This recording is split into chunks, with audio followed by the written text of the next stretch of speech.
பிஸ்மில்லாஹிர் ரஹ்மானிர் ரஹீம். அஸ்ஸலாமு அலைக்கும் வரஹ்மத்துல்லாஹி வபரகாத்துஹு. அன்பிற்குரிய இஸ்லாமிய சொந்தங்களே,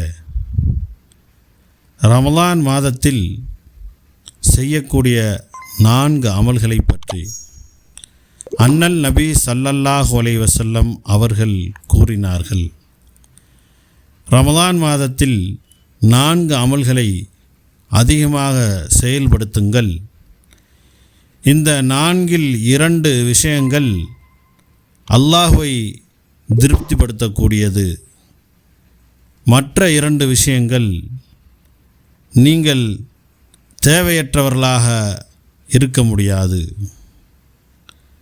முந்தைய 2 விஷயங்கள், ஒன்று லா இலாஹா இல்லல்லாஹ் கூறிக்கொண்டே இருப்பது, 2 பாவ மன்னிப்பு வேண்டிக்கொண்டே இருப்பது.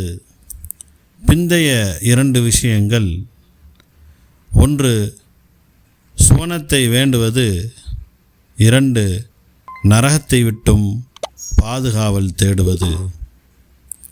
கண்ணியத்துக்குரிய அல்லாஹ்வின் நல்லடியார்களே, அல்லாஹு தாலா நம் அனைவருக்கும் லா இலாஹா இல்லல்லாஹ் அதிகமாக ஓதக்கூடிய தௌஃபீக்கை தந்தருள்வானாக. மேலும் நம்முடைய பாவங்களை வருந்தி அல்லாஹ்விடத்திலே பாவ மன்னிப்பு கேட்கக்கூடிய வாய்ப்பையும் தந்தருள்வானாக. அல்லாஹ் நம் அனைவருடைய பாவங்களை மன்னித்தருள்வானாக. மேலும் அல்லாஹு தாலா நமக்கும் நம்முடைய குடும்பத்தினருக்கும் நம்முடைய சந்ததியினருக்கும் சொர்க்கத்தை அல்லாஹு தாலா பரிசாக அளிப்பானாக.